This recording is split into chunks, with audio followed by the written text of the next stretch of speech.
Welcome to Talking Hoosier Baseball. We are recording this on Wednesday, May 15th, 2024. I am Carl James, joined by Chris Feeney. The Indiana University baseball team competed hard in a tough road series, pitching really well, but fell short, dropping the series to Nebraska 2-1. Indiana took care of what was considered to be the hard part, managing to pull off a win on Friday. But Nebraska fought the whole time. You got to really, really love what Indiana pitching was able to accomplish the entire weekend. But the Nebraska pitching was right up there and held those Indiana bats at bay.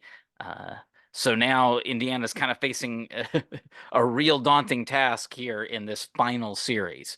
But we will have one more look back at the weekend that was. Chris is going to hand out some hardware with the weekly red belts. Yeah, Carl, it wasn't the way we wanted the weekend to go. I've always told people like a 3-1 game is really my favorite baseball game, a 4-3 game. And they were all that, right? They were all close, low scoring, competitive games. We had some clutch home runs, DT leading them off, and the big comeback in the ninth, ripping their guts out on Friday. I love that. But you know what? They did return the favor on Saturday. When that kid hit that bomb, that was not a good feeling. It happens though, right? It's high pressure, high risk, high reward baseball.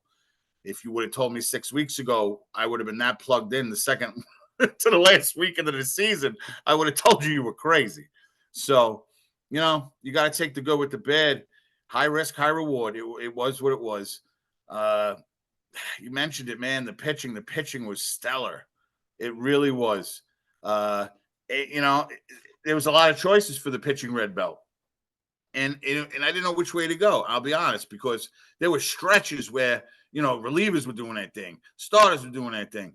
We just couldn't get the runs. We would get guys on base, but then 2 outs, we wouldn't get the hit, and then the momentum would switch. There was really a ton of momentum switches in this series. It's great baseball, though, and hat tip to both teams. It was wild. But you know what? There's going to be a winner and a loser, and they played better. And they played better with 2 outs. Honestly, they pitched better with 2 outs, and they hit better with 2 outs, and it is what it is. You got to execute. But somebody who did execute on the mound, Connor Foley, coming back off injury, right? A lot of people, he missed a bunch of time. This is only his second series back. 2 hits, 8 strikeouts. And the 5 innings, I know his pitch count was up, but you know what? He bulldogged it. He got through what he had to get through. And coming off Friday, it was like we weren't even going to let him score, We ripped their heart out, and now I got Foley on the mound, and you're not even going to score, and we'll figure it out.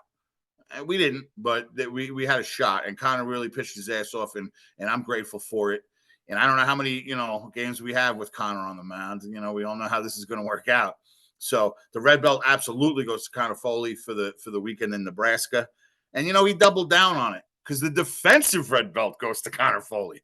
That play he made on the mound was crazy, okay? The way he went to his right, he got to the ball, the way he had to just crow hop it. He crow hopped it like a kid in the 6-hole in shortstop. Makes the throw, dead on accuracy. It was crazy. All right, there was people writing on Twitter like, this is the best play I've ever seen by a pitcher.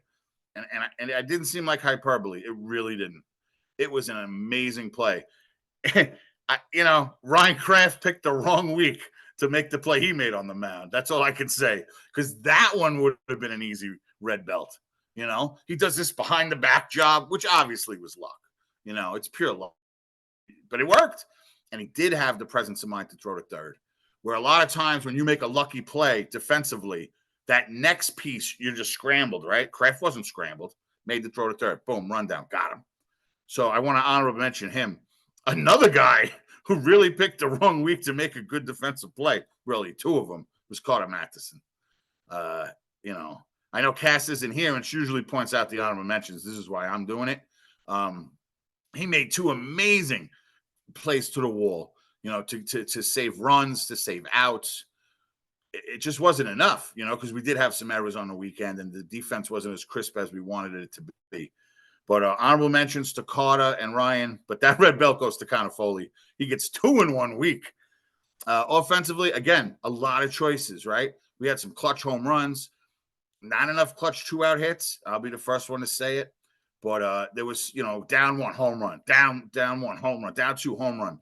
But to me, because momentum seemed to be the biggest part of this series, starting 2 games off with a leadoff home run was huge. Okay, DT, Devin Taylor. It comes down again. I don't know how many at bats we have of Devin Taylor on this team for different reasons. And I'm grateful to see him in this lineup starting huge games off on the road with leadoff bombs. So Devin Taylor gets the offensive Alex Dickerson award. Connor Foley takes the other 2. I don't know how many times a pitcher has taken both. Maybe it's happened. Cass would have to look that up for me maybe next week. She's our stats person. But those are our 3 winners for the week. It was really a great series. I commend the whole team. This is not an easy thing to play 3 tense, close ball games like that. Momentum is killer, man, and they did what they had to do. Nebraska earned it 100%. Carl is going to really get a bigger, I think, macro look at the conference race now and the postseason picture going forward. Yes, we've got 1 week to go in the Big Ten, and this is the craziest the standings have been since I've been following, for sure, and it is just absolutely nuts. Indiana comes into the last 3 games with the ability to be seeded anywhere from 1 to 8 in the Big Ten tournament, and could mathematically not qualify for the Big Ten tournament. That's 9 out of 13 spaces that is a possibility with 3 games left to go. Only we can literally finish 9th? Yes. So okay, I didn't even realize that. Yes. That is a mathematical possibility.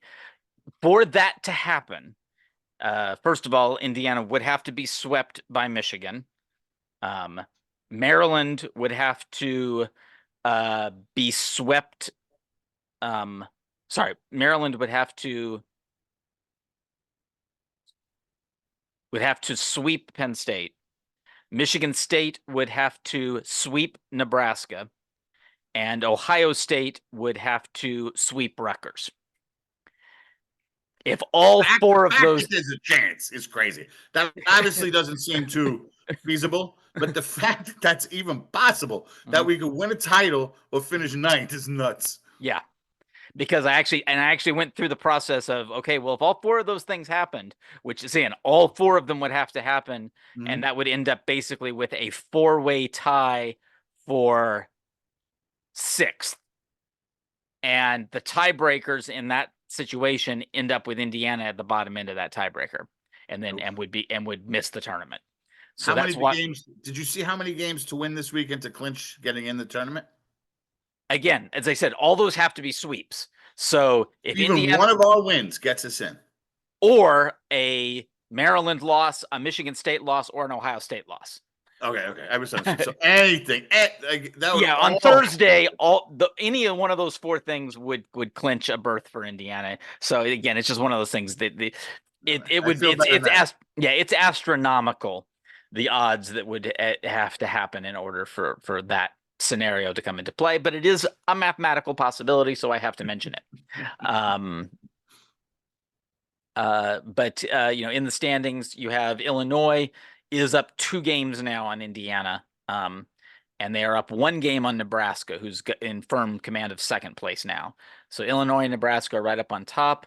3rd is a 3-way tie, with Indiana currently taking the tiebreaker at 3rd, Purdue at 4th, Michigan at 5th, all at 13 and 8, and 2 games back of Illinois. Iowa is the bye team, so they are done. They've played all their Big Ten games. They are 14 and 10, which is another thing that's interesting. So Iowa is 6th in the conference right now, and they have actually clinched a berth, while teams 3, 4, and 5 haven't. Terrible job by the Big Ten, by the way. Everybody knew Iowa was going to be good. How do you have them on the bye on the last week? That's just irresponsible. Yeah. Michigan State is tied for 7th with Maryland and Ohio State. At present, Ohio State is the odd man out. They're the 9th. They're the 9-hole team with the tiebreaker system. But only a game back of that group are two more, 10th and 11th, Minnesota and Penn State. And Minnesota's been on a tear lately. They're wanting to send out head coach John Anderson into retirement on a very positive note. They definitely did it at home this past weekend, and they're going to try to do it on the road now too. And then there are two teams that are now done. Rutgers and Northwestern are both eliminated from the conference championship and eliminated from the Big Ten tournament. They are the only two that have been eliminated. So all the way, there are three teams below the line right now that are still competing for a slot. And it's not like they're only a game behind. You've got 5 teams all bunched up for the last 2 spots. So. And after what we did last year, coming in as the 8 seed, right? Mm-hmm. Like, just get in. Yeah. Just get in, knock out the 1 seed, you become the 1 seed, mm-hmm. and then anything's possible. Yep. So if I'm, obviously I'd say we're middle of the standings right now or whatever, high, middle high. But even if I'm a team that's down at the bottom, just get in. We proved that. We proved more than once. What was that, 2 years ago, Maryland? Obviously, not last year. We've proved it before that it doesn't matter. You see, when you get out there, that whole thing is funky, man. Yeah. You don't know the stadium. It's like empty, and then you got to use all your pitches. I feel like it's all even, honestly. It's just 8 teams playing for a title. The seeds just decide to play each other. Yeah. Plus this year, how tight everybody is. Yes. It doesn't matter. Yeah. It's like hockey, basically. Big Ten baseball is like hockey this year. Yeah. It doesn't matter. Yeah. And the other piece is the Big Ten tournament is there. A lot of the conference tournaments, there is advantages. You get they're either buys or they're like the ACC does with these funky pods and things where there are built-in advantages to the higher seeded teams. Mm-hmm. This is just 8-team double elimination tournament. Right. Very basic. It's straight up. Everyone starts at a level playing field. So. And now we don't even reseed, right? We don't even do that crisscross nonsense. Nope. You literally become the seed you beat. Mm-hmm. And that's huge. Yeah. And I mean, there's arguments to be made that, like if I were to say, someone were to pay me like, who do you not want to face right off the bat? Right now, I would say Iowa, and that's really just because they're on a bye and they don't have, and they're 92 in the RPI, so they are not in the at-large picture whatsoever. But that's what I'm saying. The Big Ten needs to be held accountable for having Iowa on the bye. Yeah, that's crazy. Iowa has the opportunity to completely set up their starting pitching, which is their strength, is their starting pitching. They should. I'm not saying they shouldn't be happy about it. Yeah. It's not their fault. They didn't ask for it. It happened that way. Yeah. But how you don't have I don't know, I don't want to put any other team down, but a team that, Iowa was picked number 1. Yeah. They were picked to win, and you got them on the bye. It's garbage. Yeah. So that's the Big Ten. And obviously Indiana's got, Michigan, and the teams are tied in the league. So it's pretty crazy. Now I'm kind of taking a look at the at-large picture. Indiana really, really needed to have won that Nebraska series. Losing the Nebraska series really takes a sting. It's not elimination territory, but it's on the wrong side of the bubble. Baseball America still has Indiana in as one of the last teams in. D1 baseball doesn't have even Indiana as one of the last teams out, but at the same time, they say that Indiana still can play themselves in. So what does this look like? Well, it's really confusing. This is one of the craziest bubbles I have seen since I've been following this. And the reason it's crazy deals with just how many teams are underwater in conference. It's just great. There's just a ton of them. It's a possibility that there will be 4 teams that finish 12 and 18 in the SEC. The Big Ten is seeing this too. Maryland is 35 in the RPI, and they're 10 and 11 in the league. Now Maryland has Penn State, so you think they're going to climb out of that, but if Maryland, even just winning the series, going 2-1, they're just going to be 12-12 in the league. And if Maryland doesn't make the Big Ten tournament, they're done. They won't. The doesn't matter what their RPI is. The league is the NCAA won't bring in a Big Ten team that doesn't get to their conference tournament. So there's a lot of things to look at in some of these bigger conferences. Now there are some things that are pretty standard, which is looking at the potential for stolen bids. It's really important if you are being a bubble team to want the stolen bids to be small. If you go to iubase.com and read my resume analysis pre-Michigan series, I include how I've come up with my calculation for how many stolen bids there are likely to be. I have it at 3.7 stolen bids. I will continue to update that as the next week and a half progresses, because this will change a lot once conference tournaments start, because then it'll be like, okay, well, if for example, if Indiana State stays in the winners bracket, the likelihood of a Missouri Valley stolen bid will go down. If Indiana State gets upset early, that possibility goes up. Big West might be decided early because it's not a tournament, and the current leader has a 2-game lead, so they could possibly clinch this weekend. Is a possibility. Who's that called? Santa Barbara. So we should be rooting for them big. Yes. Santa Barbara. All right. And so there's several of these leagues that are, but one of the interesting ones that has a real chance of being stolen is the Pac-12.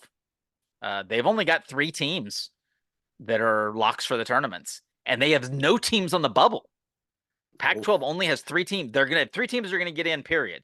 And everybody else is going to have to try to win that tournament to get in. And Who are they? I don't have that actually listed here. I just have the numbers because I was. We'll throw that on the site then, because if you think about it, those are the 3 you just have to root for in the last Pac-12 baseball tournament they'll ever be. Yeah. Yes. You need one of those 3 to win. Yep. Okay. The Big Ten is another one. Big Ten is often stolen. Yes, but it always is. Yeah, it almost seems to always be. It wasn't last year. No, Iowa. Yeah. No, Maryland. Oh, Maryland won. My fault. Yeah, they were the 1 seed and they won the tournament. So, you haven't seen that a ton, but you've seen it some. But Nebraska is the only firm team from the Big Ten in, but the Big Ten also has 4 teams on the bubble. So, yes. And that's one of those weird things that if one of those 4 teams win the tournament, which includes Indiana, the act of doing that, of winning the tournament, would make them a team that would get an at-large bid. Right. So it's kind of weird. That's one of those. Yeah, that's one of those weird. It's kind of stolen, but it's kind of not stolen. If one of those teams wins the tournament, so we'll see how that progresses. It's fun to be alive, Carl. That's all I want to say. But here's one of the interesting things. Right now, the Big East could be a 3-bid league, which is an interesting turn of events. Who's that? Xavier, UConn. Xavier is the top of that, but yeah, UConn's one of those. I forgot. Who's the third one? I think it's Creighton. Oh yeah. Oh, because Creighton won so many games against Nebraska. Yep. They play Nebraska like 3 midweeks. They beat them every time. Yep. Oh no. So I also looked at. Wait. So then those are 3 we got to look at. We need one of those 3 to win the Big East. Yes. Okay. Creighton, UConn, or Xavier. Yeah, I will have all of that once we get to conference tournaments next week. I'll have this in a lot more detail.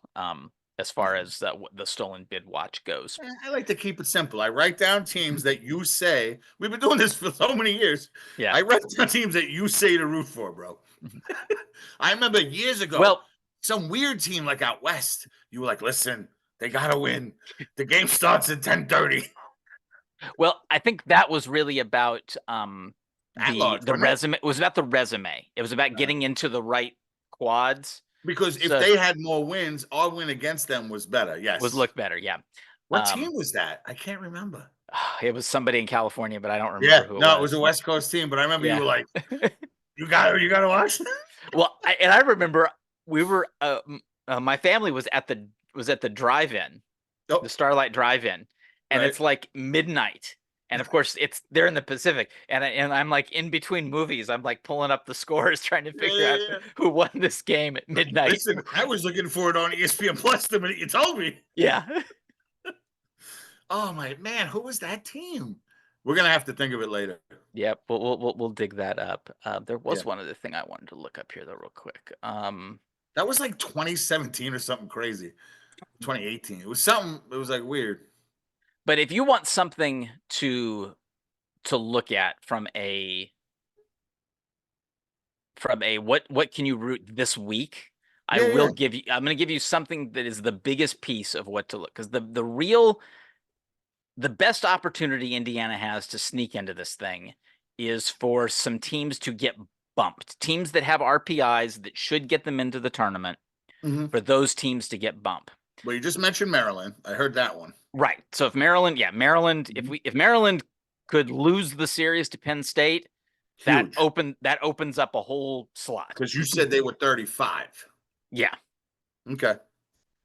Okay. So the series to watch is Ole Miss LSU. Oh, come on. So we got a huge SEC series that's going to affect us. Yes. Okay. Ole Miss is 24th in the RPI. LSU is 35th in the RPI. Ole Miss is at 11-16 in the SEC. LSU is 10-17. Please tell me we have to root for LSU, because I just already want to root for them. Right, but specifically, we want LSU to win the series 2-1. 2-1. Okay. Yes, you still want Ole Miss to take a game. 2-1. It's like an intense parlay. Yeah. I got you. Because what you want is both those teams to finish 12-18 in the SEC. No sweep. Right, because if either team sweeps, they will clearly knock the other team out. They'll knock one team out, but the other team will get in. At 12-18, there's a good chance that both get bumped. Ooh, all right. 2-1 LSU. These games are at the box? I think so, yes. I hope so. If we need LSU 2-1. I am pretty sure, yes. I'm pretty sure these are at Alex Box Stadium. I really don't know. Absolutely I'm just hoping. Like, I'm trying to give the Yes, vibe. they are at Alex Box Stadium in Baton Rouge. And we know that is a legit home field advantage. Yes. Not that Ole Miss isn't, but no, what I'm saying, it's not like playing. It's not like Auburn. Right. Thank you. No, I know it seems weird, but LSU, like some of the SECs aren't the SEC. Yeah. LSU, forget about it. Yep. So somebody else you want to root against is Florida. Okay. Oh, you mentioned that. Yep. Oh, I've been rooting against them. Yep. You told me that last week. Yep. And Florida, in fact, they're only at 26-25 overall. If they lose their series this weekend, and they are at Georgia, so that's actually a likelihood, this is what happens. Now, they would end up, because they're currently one game. Georgia has that guy who's hitting all the bombs, don't Correct, yes. Condon? How do you say it? Condon? Condon? Condon. Yeah. But Gators are one game over 500 overall. And now this is important because this is actually a written rule. The SEC 12-13 game is sort of just a traditional thing that the committee has done, and they could change that. It could be that, and this is one of the things I admit, it could be that both those teams go 12-18, and the committee is like, we don't care. We'll go ahead and let them in now. They could change how they do it. But the Florida situation is about their overall record, and there is a rule that if you're below 500 overall, you are not eligible for an at-large bid. So this is what happens. If Florida were to lose the series 1-2, they would finish the regular season 500. Then they get into the SEC tournament. The way the SEC tournament works is it starts with a single elimination for all but the top 4 teams. So it's if you win, you get into the double elimination. If you lose, you're done. So if you lose, they're out. So they're at 1. But if they win, this is the thing, they then have to win another, because if they lost 2 games, they then get under 500. Oh. So Florida would actually have to win 2 in Hoover just to get to 500. if they lose this series. So, and I'll tell you that the pundits I listened to are all saying, yeah, we don't expect Florida to end. And it was really interesting because there was a real question because they didn't have a midweek this week. There was a lot of the pundits that were saying these guys need to go find like the worst Division I team and play them in a midweek because they had open games. It was Just like to get a win. it's like the opposite of the whole canceling games to improve your Yeah, RPI. It's like of course. go schedule a chump to get another win. Yeah, go get a cupcake. Get an Alabama football when they would play some cupcake. Right. But the I tell problem you, is oh Florida no, go ahead. has no midweek pitching. And that's a big thing. And they decided that it was Oh, like it doesn't matter who they schedule, they could possibly get beat by them. So yeah. Oh, we know about that, Carl. I tell you, Pete Alonso and Harrison Bader on the Mets are going to be upset because we're rooting against Florida. All the Met fans, I'm going to get all the Met fans to root against Florida this weekend. But let me take a look at one other conference in case there might be another opportunity here.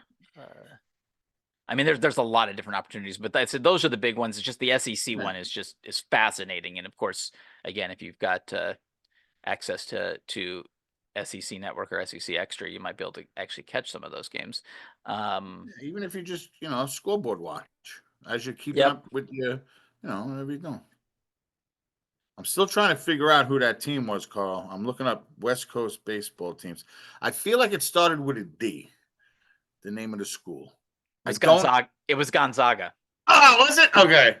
Gonzaga. Yeah, and it's interesting because Gonzaga is going to be mentioned later in this podcast. I don't know why I thought it started with a D, but it was Gonzaga.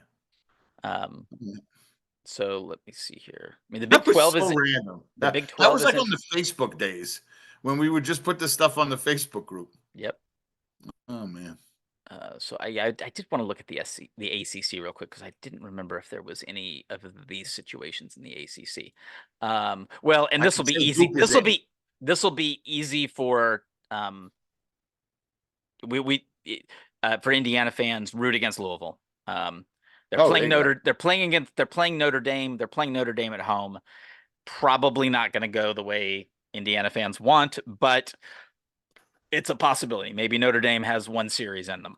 So, and maybe you live in Southern Indiana. You go over the bridge and you root for Notre Dame. Yep. They probably root for Notre Dame football anyway. Nobody roots for IU football. I get out here. I love football. I'm a Jets fan. I go to these IU football games. I meet all these IU fans, and they go, "Oh no, I root for Notre Dame football." I go, "What do you mean?" They say I'm IU basketball, but Notre Dame football. What is that? So this will work out perfect for the Southern Indiana person who's used to rooting for Notre Dame halfway. Oh no. Yeah, so that's one. And other than that, I really don't see anything that's that's because the teams that are bad are bad. So hey, we got some good ones here though. We got the 2-1 parlay, the LSU Ole Miss. Now you mentioned 2-1 Georgia. Could it be a Georgia sweep? Or does it have to be 2-1 Georgia? No, that could be a sweep. That could be a sweep. Okay. Yes, a sweep makes Georgia wins the series. Sweep makes it almost mathematical. So oh, I love it. All right, so Georgia wins the series. We need the 2-1 LSU Ole Miss. Obviously, we want Maryland to lose, and then we have the West Coast baseball Santa Barbara. Yep, got it. Okay, so when I went through my calcs, I said there were 3.7 that I calculated as steals. I calculated 5.3 teams that have an RPI. And the point is 5.3 teams that I think are what I call bumpable teams that Indiana could take their slot if those teams are ahead of IU in the RPI. But there are also 2.2 teams that I feel have resumes that could bump IU if their RPIs ended up worse than IU's. Once I put all of that into a spreadsheet, I came down to the target RPI rank for Indiana right now is 51. That's the one, the RPI rank Indiana wants to hit. Sweeping Michigan alone will not do it. That'll get somewhere to like 52, 53. So then it's going to require a decent week in Omaha. Now, it's weird because they say, well, a sweep barely did it. The thing about the conference tournaments is everybody in the country is losing games in conference tournaments, particularly teams in the bubble range, because they're double elimination tournaments. So they're designed to give everybody 2 losses. So with that, it's really a matter. The losses aren't really important. It's how many wins can you acquire in that process. Because then the alternative then is to win the whole tournament, in which all of this doesn't matter because you get the automatic bid if you win the tournament. That's the twofer. Yeah. So right now, again, and I'm going to adjust this and I'm going to keep changing. What is that target? Right now, that target's 51. I don't expect it to move a ton because, again, I've done this to where I was like, it's not like, well, I'm going to pick which conferences I think are going to be stolen bids. No, I said, if it's a 1-bid league, I'm gonna say it's a coin flip as to whether the league gets, and then I basically just added the numbers up, and that's why I have, even though I'm like talking about the number of stolen bids, I have it as 3.7. Well, it's going to be a whole number when all of this is done. It's going to be 2, 3, 4, 5, whatever it is.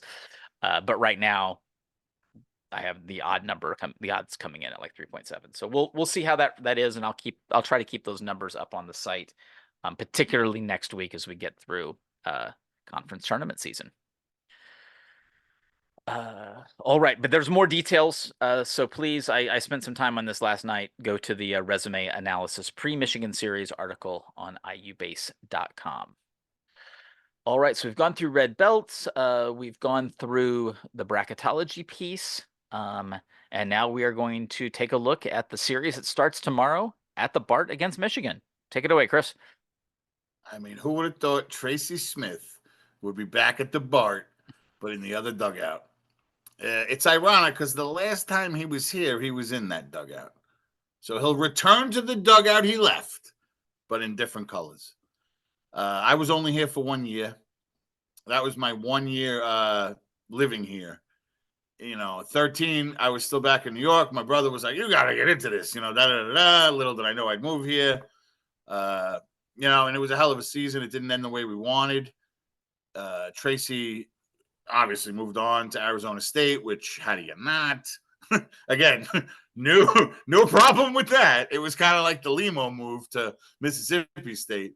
Kind of hard to turn that down. But Tracy will return to the dugout that he had left on the last time he was here, which is pretty wild. Joey Donato won't be in the bullpen where he was when he left. But, that's just going to be the way this is. So we have played Tracy Smith's Michigan team before. That was in the Big Ten last year. They beat us 13-6 in the Big Ten tournament. They were up 6-0. They were up 7-1. We got it to 10-6, but it was really never close. So, Skip got the first one. But these 3, honestly, are a little more important. Because I kind of remember starting that Big Ten tournament knowing we were going to dance in the big tournament already, if I remember. Yeah. And this one we don't. You just heard us talking about it. So these are more important. Michigan Wolverines are 29-24. They've won 3 in a row. They won the last 2 against Purdue, and they just beat Akron. They run-ruled them. Let's see. They're 8-2 on the road. Right now, the schedule is Thursday, 5 p.m. on the network, BTN, Friday, 6 p.m. on the stream, and Saturday, 2 p.m. on the stream. But there's a lot of rain in the area. If you listen to this, I don't know when you are or watching, but just what I just told you might not really mean too much. So you got to go to at Indiana Base or us at, IU Base 17. Just get online and find out. They're going to post it. We're going to post it.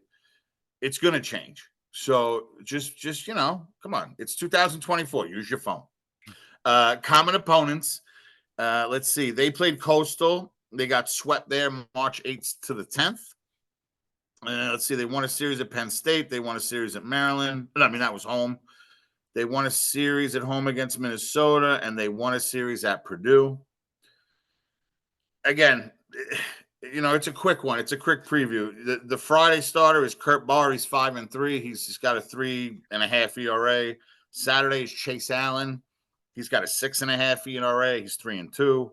Sunday is Dylan Veig. He's got a 7.5 ERA. He's 2-3. The pitching really doesn't wow you. It really doesn't. I'm not going to pretend it doesn't. Obviously, they have a good coach. He knows what he's doing. There's going to be some extra I would think go get him and his team, knowing that they're playing at the Bart. So let's not really ignore that factor. Big bats to look out for: Steven Rustish and Mitch Voigt. Okay, if you look at their players, two guys, okay, only two have over 80 total bases, just over 80. And the Rustish guy has 119. He's hitting 314 and 15 home runs. He's the two hitter. Then the Mitch Voigt has 116 total bases, and he's hitting 292. So the 2-3, like every time it comes around, pay attention because these are the guys we got to focus on. The disparity between total bases is huge. Can't remember the last time I saw something like this. They're obviously, these two guys are the heartbeat of the offense. They're the engine. No one on the team even has 10 steals. Mac Timbrock is hitting 320. He does have 9 steals. So they're not a running team, but remember, neither we were, right? When we were Tracy, it's just not his thing, I guess. So they're obviously coached by Tracy Smith. He's been coaching ball for 25 years in Division I. This I didn't know, as I did a little, internet research. He's one of only 8 coaches to take 3 teams to the NCAA tournament. I would have thought there would have been more. The way coaches kind of start when one go and they go to the middle and then they go to the SEC. But only 8 have done it. So Miami of Ohio for Skip, IU, and obviously Arizona State. Pretty impressive. They have an assistant coach out of Terre Haute. I'll just leave that there. And, it's going to be intense, all right? There's going to be some bad blood. There's just going to be things that are going to be happening. I don't know how this is going to play out. But, again, it's another high risk, high reward. Carl talked about it. This isn't something that's just – I mean, look at it. He just told you. You could finish first in a tie, or you could not go to the tournament. So I'm sure Michigan's situation is pretty similar. It seems like the whole damn conference doesn't know where they're going to fall. So every game's going to be important. And this team is good, right? They're 29-24. Do we have 30 wins? I don't think we have 30 wins yet. So we're right there with them. It's not like we're playing this, lower than team. And then you throw in the rivalry, which I believe the last time we didn't end. No, we did end their season that day, didn't we? When we walked off that Big Ten tournament at the Bart with Krupa, I believe that ended their season. Yeah, that was an elimination game. Yep. Right, it was. So we've ended their season on this field before, and I wouldn't mind doing it again, honestly. But it's, what are we going to do? Are we going to play another 4-3, 5-4, 4-3 game? I don't know. Is the weather going to be funky? Are we going to have a starter go out there and then the weather happens and we can't use him again? I mean, I would think everybody's hands on deck, and it's not going to be the prettiest situation. I'm going to be honest with you. This thing's going to be sloppy. The rain is all over the place. It's a Thursday, Friday, Saturday, right?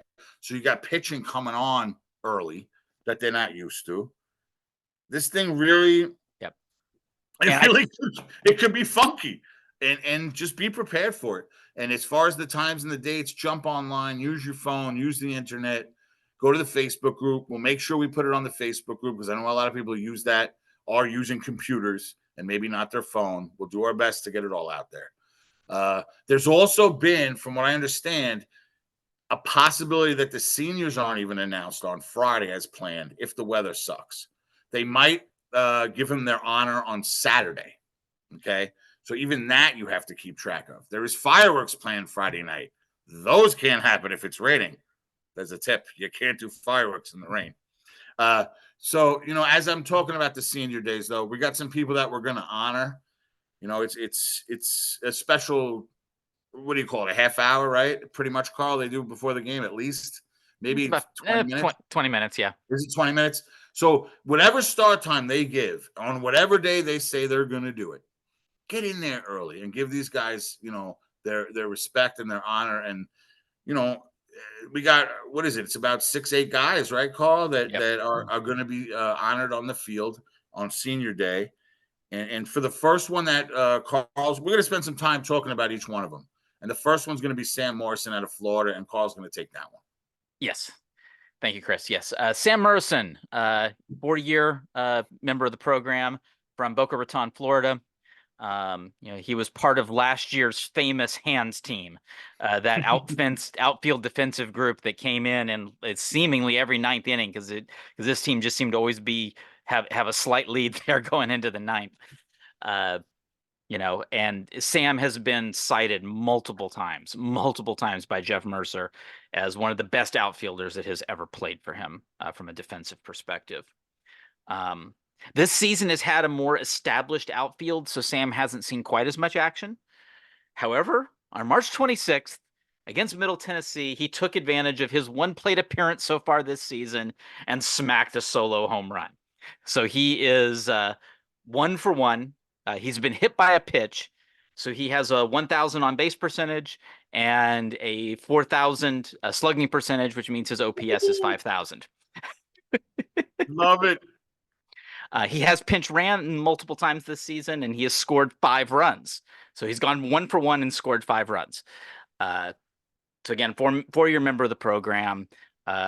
He's one of those guys. He's been a fixture with the program. He's done what's been asked.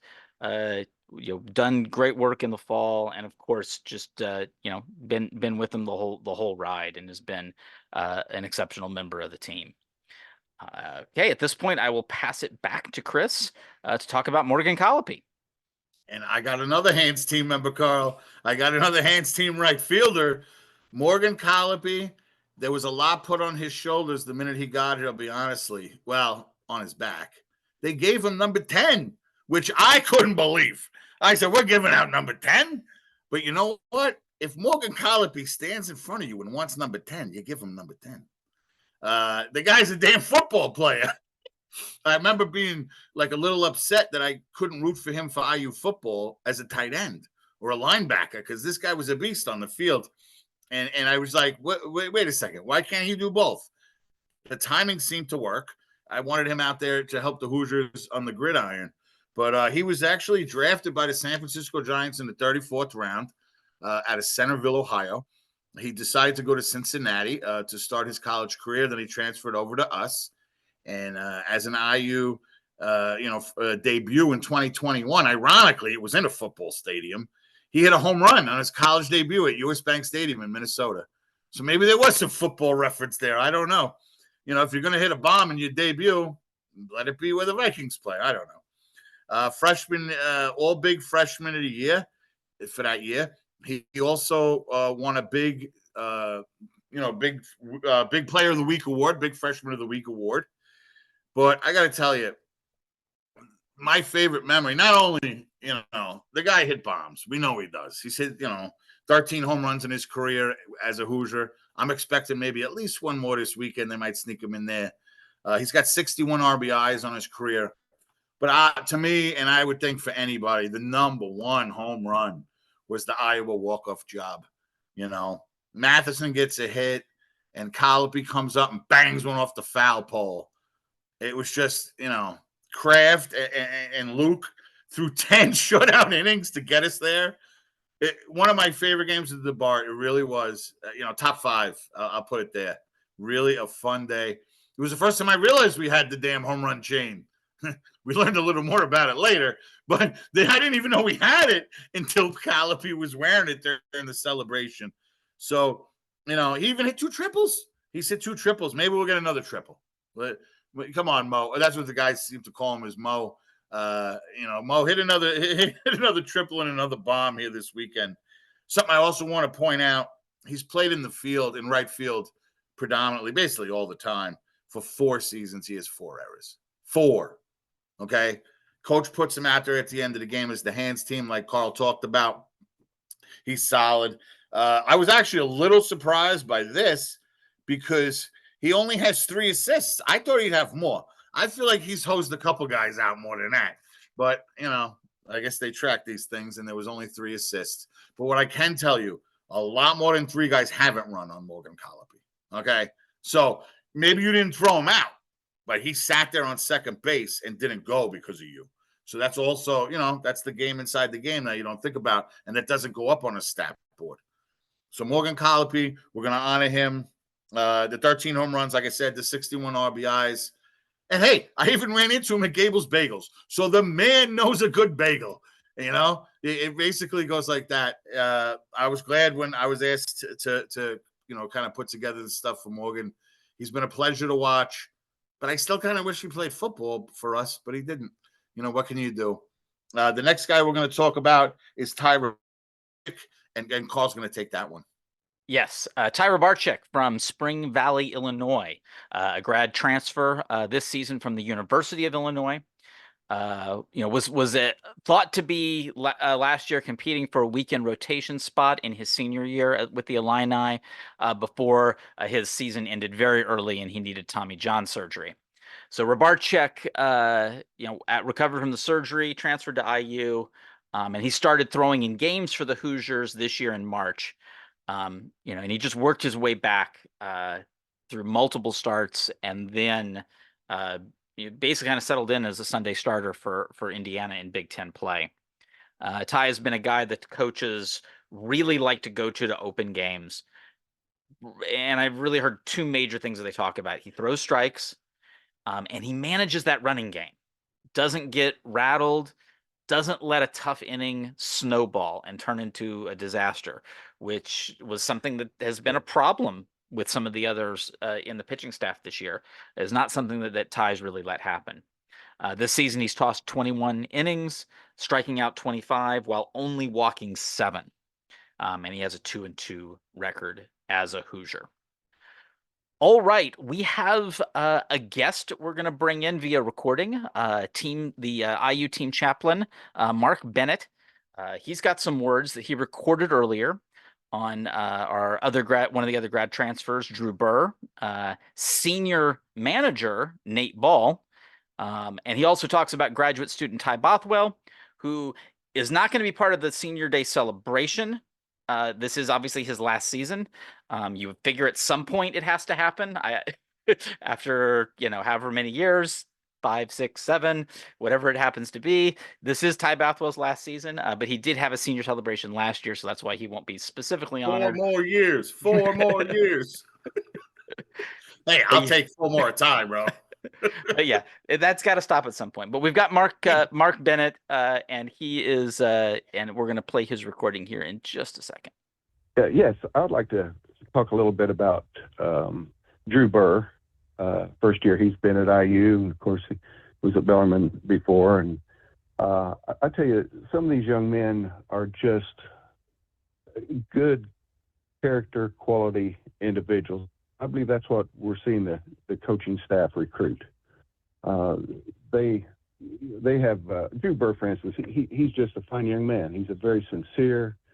He has a good heart. He cares about people. He's a dogged, determined guy when he's out there on the mound, as we've witnessed. But I get to interact with these guys in a Bible study. Jeff Mercer Sr. and I conduct a Bible study, and we talk about, biblical things and try to use examples from the Bible as to how we should live our lives and act and so forth. And then Jeff also, of course, a successful businessman. He's, I call him the father of baseball here in Indiana because of his, beginning the structured teaching methods.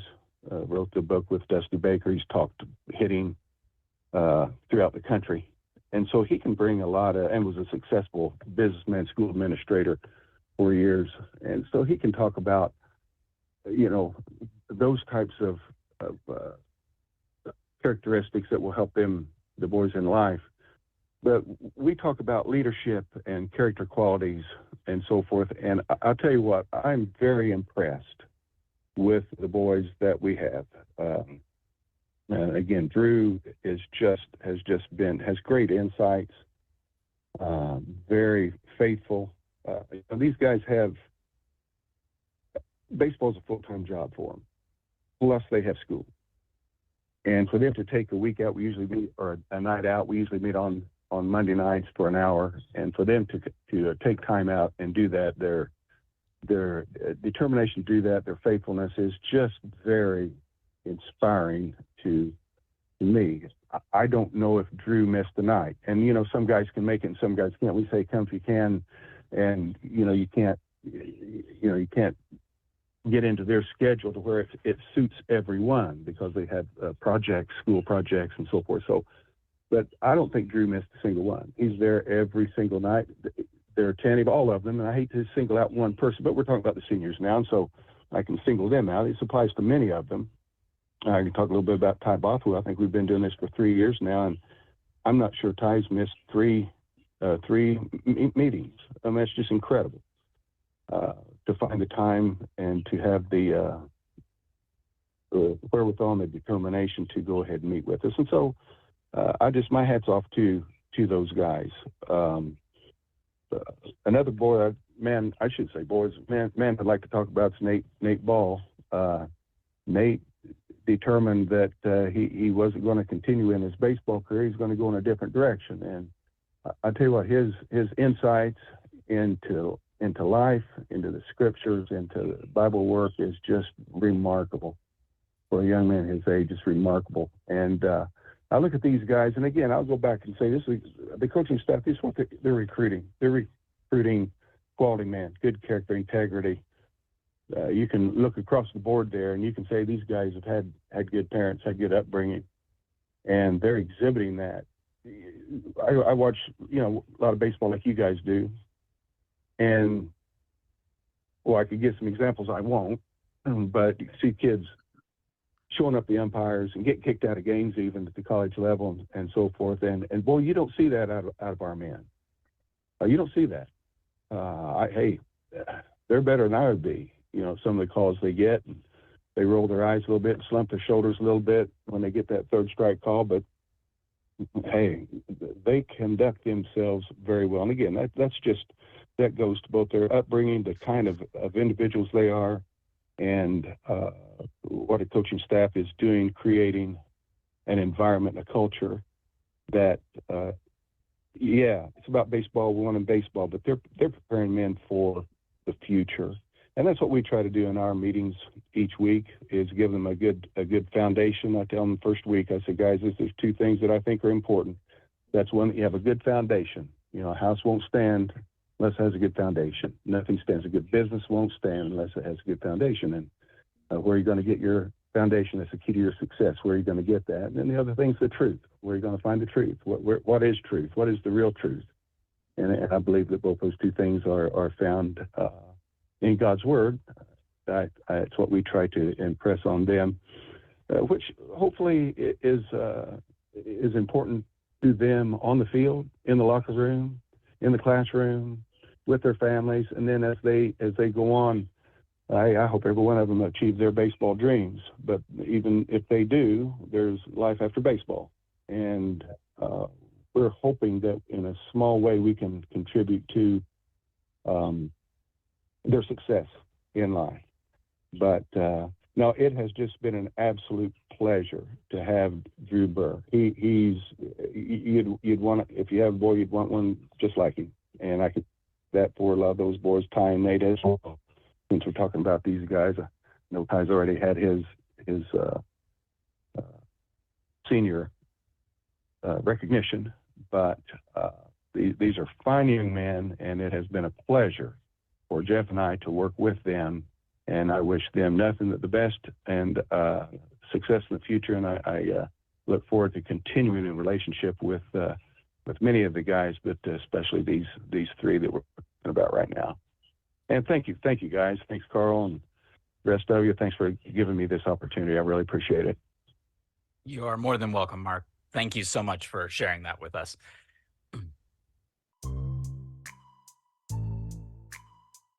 All right, next up, Seti Manase from Puyallup, Washington. He was a junior college transfer, Northwest Athletic Conference West Region Teacher of the Year at Tacoma Community College before he transferred to IU. His junior year, he was a consistent opener for the Hoosiers, giving some veteran leadership to a very young pitching staff. This season, he's been used in situations that really require strike throwing. Manase has yet to surrender a single walk on the season while striking out 8 batters in 9 innings of work. His best outing has been a 3 shutout innings in last season's sweep of Ohio State. He also had a solid outing this season, which was important when the team traveled to Maryland, had gotten up big, and kind of needed to conserve some arms. They handed the ball over to Seti to keep things under control. And the biggest thing you want to do when you got a big lead is throw strikes, and that's what Seti does. We've also got Jack Moffitt from Seattle, Washington. For the season, this season, he has 20 strikeouts to 10 walks in 20.1 innings pitched. His best outing so far was against Troy on March 10th. He pitched 3.2 innings with no earned runs, 2 hits, 1 walk. He struck out 4 in that particular outing. Grad transfer from Gonzaga. Jack has sat out most of his college career due to injury, but he transferred to IU this season and was taught a completely new pitch in his arsenal, which not only is it a new pitch, but it became his go-to pitch during this process. And he said they basically turned him into a sinker ball pitcher, which he wasn't beforehand. So not only does he have a new school, he has a completely different pitching repertoire. And he's managed to come and have key outings like that one against Troy. All right. The last one we'll talk about here is a junior, but he has done well enough academically that he is going to complete his degree this summer, and that is Carter Mathison from Fort Wayne, Indiana. Mathison has joined a very exclusive club. 40 Hoosier home runs in only 3 years. Carter Mathison's part of that club. There is only one other member of that club, and his name is Kyle Schwarber. That's it. That's the list. And Mathison passed Schwarber in the series against Purdue. So Mathison is at the top of that very, very short list. Last summer, he was an all-star in the Cape Cod League. He racked up freshman honors in 2022. He set Indiana's freshman home run record, slamming 19 bombs, including the 19th in the middle of the night at the Chuck Box. Oh no, you went in. Freshman All-American Collegiate Baseball Newspaper and Collegiate Baseball Newspaper and National Collegiate Baseball Writers Association All-American second teams. And he also made the 2022 All Big Ten freshman team. And we've been obviously following Carter Mathison, who's been a fixture on this team for years, and he's had some huge ones.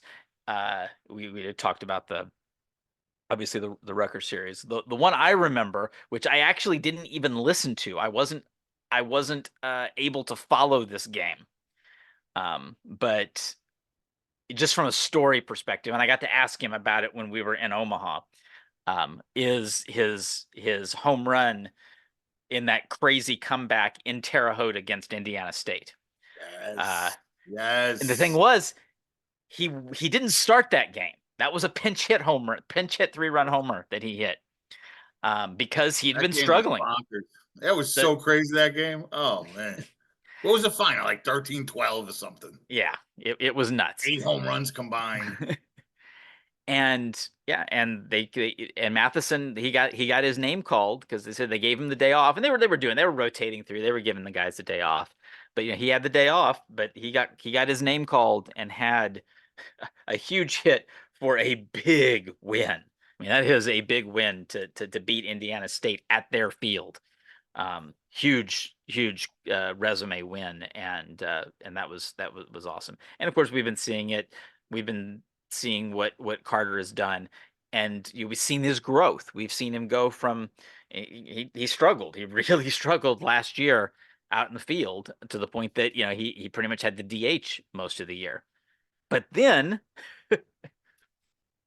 he goes to the Cape. He plays center field. He focuses on that, and obviously it's a little bit different, kind of smaller fields, wood bats. But he also focuses on his fielding in the fall, and he's been, as Chris has tweeted multiple times, 2/3 of the world is covered by ocean. The other third's covered by Carter Mathison. It's he covers so much ground out there. And you talked about the 2 fantastic plays he had just this past weekend in a big series. Crashing into the wall, doing all the things, those extra things. Uh, he's just been a joy to watch. And we'll continue to root for him in the season. We'll continue, and we're especially going to root for him as he gets into the MLB draft here. And he's the one that's obviously the group that's completing his degree this summer.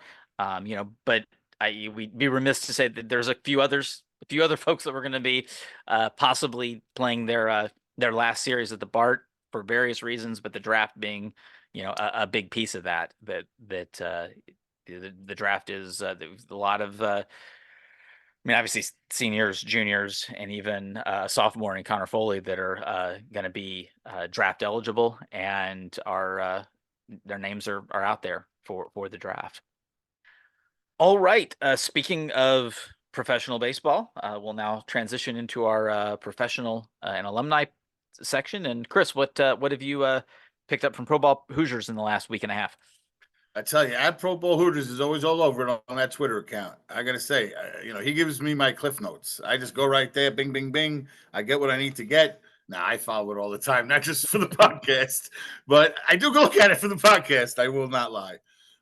Before I talk about these Pro Bowl Hoosiers, though, Carl, you kind of mentioned it, but I'm going to say their names anyway. I feel like Carter's standing out there for Josh and Brock, too. This class has really just been a pleasure to watch. And I don't know if it's the last game for Josh Pine or Brock Tibbetts or Carter Mathison at the BART this weekend. Carter, for whatever, I guess he scheduled his classes different or whatever. From what I understand, he's going to be honored because of the summer schedule. But, you know what? He's kind of standing up there for all 3. I really, really like that this is their team. And I hope there's a lot more baseball left for the 3 of them. But either way, it'll only be Carter's plaque up there on the field. So it is what it is. For the Pro Bowl Hoosiers, I got Barriger, Caleb Barriger. We were just talking about him, not online, but amongst ourselves. Like, how is this guy not signed by anybody? But he has been signed by professional baseball. He was assigned to AAA Minnesota Twins. And hopefully, you know what? We're going to see him in the majors. Because every time he got up there for the Giants, he did well. We couldn't even figure out how he wasn't signed by anybody.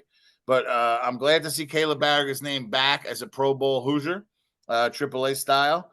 Another one, Matt Lloyd, just hit another bomb yesterday.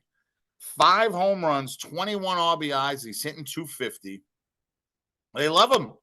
They continue to use him for all the promos and using him for interviews and the whole bit. And we know, Matt, they're calling what are they calling Nick Mitchell the Hitman now?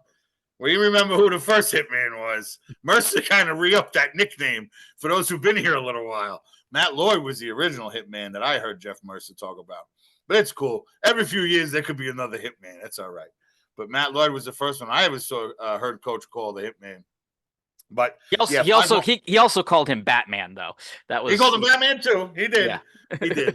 But he kind of re-upped the Hitman for Nick, which was well deserved. I'm not saying that, but it's great to see Matt out there. And it might be weird, but the last home run clip that we sent out, when I was putting it on the Twitter feed, red top, white pants, running the bases, it was really looking like he was a Hoosier again. It was really wild. That sweet swing from the left side. But big time stuff. I think Matt's going to be, moving up. I would hope. I know Craig Yoho has been excelling with the Brewers organization, and it looks like we got a promote Yoho campaign coming from at Pro Bowl Hoosiers. So check that one out. Craig Yoho, has been doing his thing. Another one that we hadn't seen in a while, McCade Brown. Okay, he got put down to rookie league, but it was because he was injured, right? So they're going to start him off slow in the Colorado organization. For those of you who remember McCade, dude had nasty stuff when it was nasty. All right, it wasn't always nasty, but when it was, the man knows how to pitch, the young man. So hopefully we could see McCade kind of move up through the ranks in the Colorado. But right now, Oh, by the way, I'm glad Schwarber struck out against the Mets the other night. I was nervous. We ended up losing anyway. But it's still weird to have to like root against Kyle Schwarber in the 9th inning of a game with Edwin Diaz on the mound. It's a whole thing. Whatever. But our best Pro Bowl Hoosier right now to speak about, I'd say, is Timmy Herron. Okay. He has really been excelling on the mound. Not only just like within his team, like he's not like the best guy in his bullpen. He's one of the best guys in American League bullpens, honestly. His agent actually, well, I can't give this one to Pro Bowl because this stat actually came out of his agent and from the Cleveland Indians. But here it is. There's 2 pitchers, only 2 in the American League that have 19 innings pitched, that have 20 strikeouts, and have either 2 earned runs or less. And Timmy Herron is one of them. So I think that's pretty impressive. He's already showed up on the pitching ninja a couple times. He got some like nasty pitches, a couple swords, in the whole thing. So Timmy Herron has really been excelling. Kind of goes with our football theme, right? Wasn't he a football quarterback growing up? Was it Terre Haute? I think it Terre Haute. was. He's at Terre Haute. Yep. Yeah, not a good weekend for Terre Haute, guys. But what can you do? We'll just have to root against Fegley and Skip and the boys. and it is what it is. I know it's going to be strange. And I've had a bunch of guys contact me. Oh, skip this, skip that. Honestly, I was only here a year. My connection to there's really no connection. I mean, it was 1 year. Yes, did I go to his garage sale when he was selling a bunch of stuff as he was moving? I did. But I just figured there'd be some cool gear there. But no, Skip and Raj were really cool to me. Even my first season here, I was going against my daughter, and I'm kind of loud, and they kind of knew who I was, and I mentioned some stuff on Twitter to them. So I really want to say that it was a pleasure the way they welcomed me here to town. But on the other dugout now, so let's take down Michigan. Speaking of Big Ten games, we do have to talk about our pick'em. I guess Carl's going to have the other picks. I'm not sure how much he has, but either way, he's going to kind of transition us to our final Big Ten pick'em of 2024. Yes, we're down to the very last week. Now, I would like to throw in when talking about Tracy Smith is to your point. You just got to know that there is a conversation that has been had, whether it's in Ann Arbor or whether it's going to be at the hotel or whether it's going to be on the field tomorrow. And maybe on the field tomorrow when he's going to talk to his team and he's going to say, I built this building and I refuse to lose in it. And I'd have to say that he did. There's no disrespect there. The man did. It is the house that Tracy built. It is absolutely true. How the hell he got Fegley, Schwarber, Travis, and Dickerson to play in the high school field at Sandbar, I will never know. But I'm sure he was a big fundraiser that puts us in our seats where we are now. Great point. Yeah, but we know how Tracy can be, and he's quite good on the motivational piece. So yeah, I mean, we just need to be ready. That's gold, and it's 100% true. All right, but there are 5 other series that are going to be happening in the Big Ten, and in our little internal competition, Josh has extended his lead to 2 series, so it's going to be a little tough. He's got essentially home field advantage down the stretch, and he's kind of extended that because he is picking all home teams but one. So you've got Minnesota at Northwestern. So Josh is going to take Northwestern. Penn State at Maryland.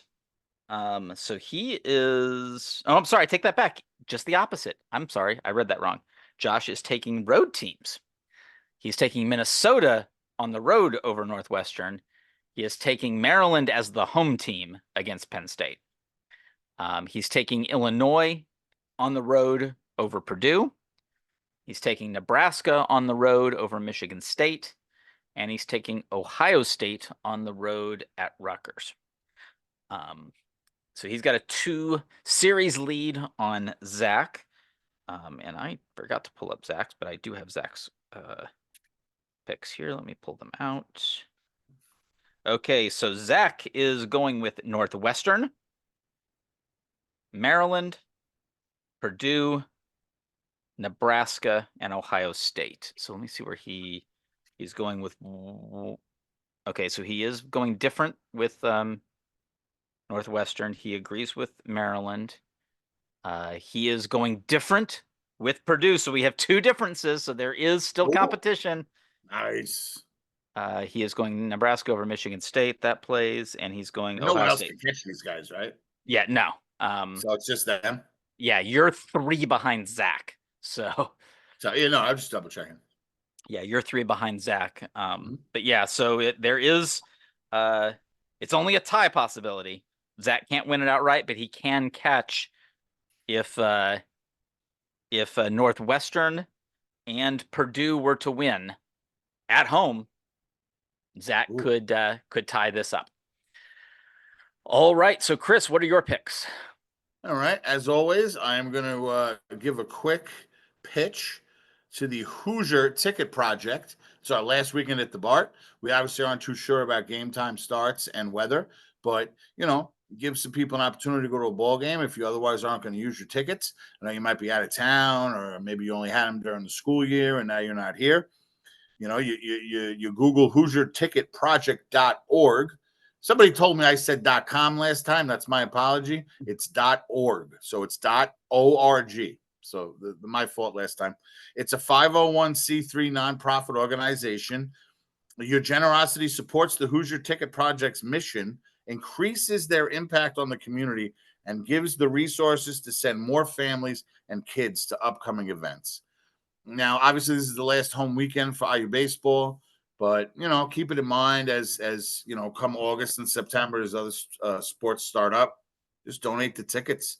Let them be the middleman to get them to some families and people that really could use a little help to get to a ball game and fill those seats, right? We want our student athletes to have the best crowd possible. So obviously that's IU football, IU basketball, women's basketball, men's basketball. Really, you could donate for anything, Obviously, some sports are free to get into, but really any sport that you have a ticket for that you purchase, you can donate. The free ones you get right when you walk up there, so those don't count.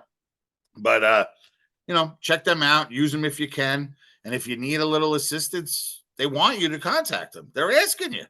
They're saying, please call me, tweet me, email me. Tell me you need something. I got you. It's a real cool program, so take advantage of it. I like really – helping people out to get to some ball games that otherwise couldn't is really a big deal. I've used this platform for my Big Ten picks that have never been good for the years we've been doing this. So this year we're going to go for my final picks.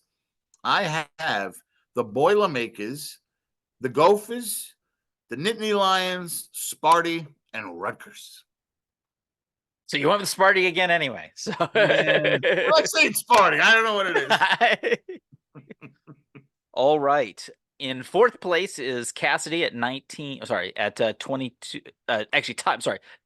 Cass is tied with Chris right now at 22 and 17. Whoa. You're telling me I could finish above Cass? Yeah, you were ahead of her 2 weeks ago. Well, that didn't mean anything. Cass is like the champ back to back. Yep. We have her picks yet? Yes, we have her picks. Let's go. She is picking Minnesota, Maryland, Purdue, Nebraska, and Ohio State. So Sparty and Rutgers take me home. Okay.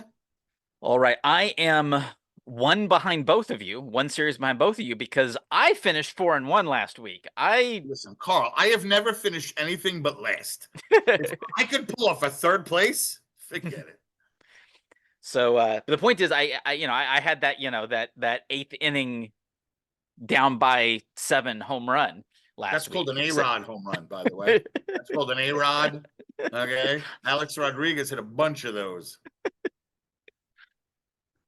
So my picks, and I think almost all of us, we seem to all like Minnesota over Northwestern, but I'm also just going to call out that obviously this is the last regular season series for head coach John Anderson, who's had a phenomenal career, decades long, as head coach of the Minnesota Golden Gophers. So hat tip to Coach Anderson in his final regular season, and he's trying to extend that season just a little longer, get them into the Big Ten tournament. I hope they get in. I do, even though I heard he's a grumpy bastard. I won't say how I know that, but it might be from someone who used to work there. But he's had a lot of success over the I'm not decades. saying that. I'm just saying. I have a hard time picking against Maryland here. So I just kind of think at home Maryland should be favored. I'm really thinking about this right now. Which way do I go? Illinois, Purdue, Illinois, Purdue. Purdue is always it's always your like major decision for years. Right. And I always get it wrong. One way or the other, I always get it wrong. I hope you get it wrong again. Well, we'll see. I'm going to pick Illinois. So I'm picking Illinois over Purdue on the road. Yes. Obviously I kind of want Purdue to take 2 out of 3, but with the brain, I'm picking Illinois here. But your brain has been wrong about Purdue for 3 years. So I'm happy because I took it. Nebraska over Michigan State. I think Nebraska is just better. They got better pitching. And then this was another tough one. But yeah, I think Rutgers is done. So I'm going to go with Ohio State as well. So that will conclude. That will be our last set of pick'ems. We'll see how this all hashes out. There's basically a 3-way battle for 3rd place and a battle up at the top between Josh and Zach. Some might say the major race is between me, you, and Cass. It's kind of like that. It's kind of like just like the Big Ten. There's 2 different, Thank you. Thank you. We're the ones trying to get into the tournament, and Josh and Zach are playing for a championship. So agreed. All right. Well, that we've gone on this has been a rather long podcast, but we had a lot of really good conversations, especially about the seniors. The senior one's always a long one. People are used to it. Yeah. So we're happy to do it. We we love this team. We love these players and anyone who's really part of the program. We didn't really there might be other managers, you'll get a chance to see them when they get introduced, whether that's Friday or whatever day they happen to wind up doing the ceremony. But like Chris said, just follow up on both our social and the team social about the schedule for this final week. And I'm going to try to continue to stay active when it comes to things around selection. If things don't go well this week, that may turn into, more of strategies for the tournament. But one way or the other, I'll be discussing things that deal with postseason in my social feeds. So thank you for listening to this episode of Talking Hoosier Baseball. For more on Indiana University baseball, hit up iubase.com. For Chris Feeney and Mark Bennett, I'm Carl James. See you at the BART.